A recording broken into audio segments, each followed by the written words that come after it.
Osmania university 100% ప్రపంచంతో పోటీ పడగలిగే ఒక స్టాన్ఫర్డ్, ఒక ఆక్స్ఫర్డ్ యూనివర్సిటీ స్థాయిలో మనకేం తక్కువ 3 లక్షల కోట్ల రూపాయల బడ్జెట్ ఉంది. ఎవడో 1,00,000 కోట్లు కట్టింది, కూలింది, పోయింది. 1,00,000 కోట్లు గంగలో పోయింది, గోదావరిలో పోయింది. మీకోసం ఒక 1000 కోట్లు ఖర్చు పెట్టడానికి మాకేమన్నా దరిద్రం ఉందా? నేను స్పష్టంగా చెప్పదలుచుకున్నా.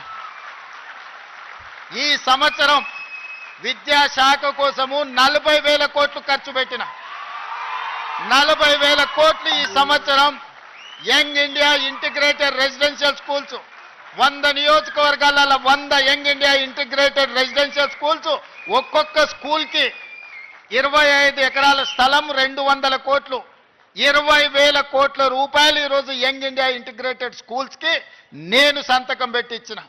యంగ్ ఇండియా స్కిల్స్ యూనివర్సిటీకి 500 కోట్లు పెడుతున్నాం. యంగ్ ఇండియా స్పోర్ట్స్ యూనివర్సిటీకి ఈరోజు 100 కోట్లు పెడుతున్నాం. యంగ్ ఇండియా పులీస్ స్కూల్స్కి ఈరోజు మనం 100-200 కోట్లు ఖర్చు పెడుతున్నాం. నేను అడుగుతున్న మిత్రులారా, ఈ ఉస్మానియా యూనివర్సిటీకి ఏమి ఇచ్చినా తక్కువే, ఎంత ఇచ్చినా తక్కువే. ఇది చరిత్ర కాలగర్భంలో కలవద్దు.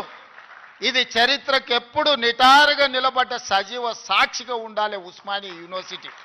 ఏం కావాలనో అడగండి, అడగకపోతే మీ పేదరికమే, అడగకపోతే మీదే పేదరికం. అది నా తప్పు కాదు, అది మీ తప్పు, మీ పేదరికం తప్పు.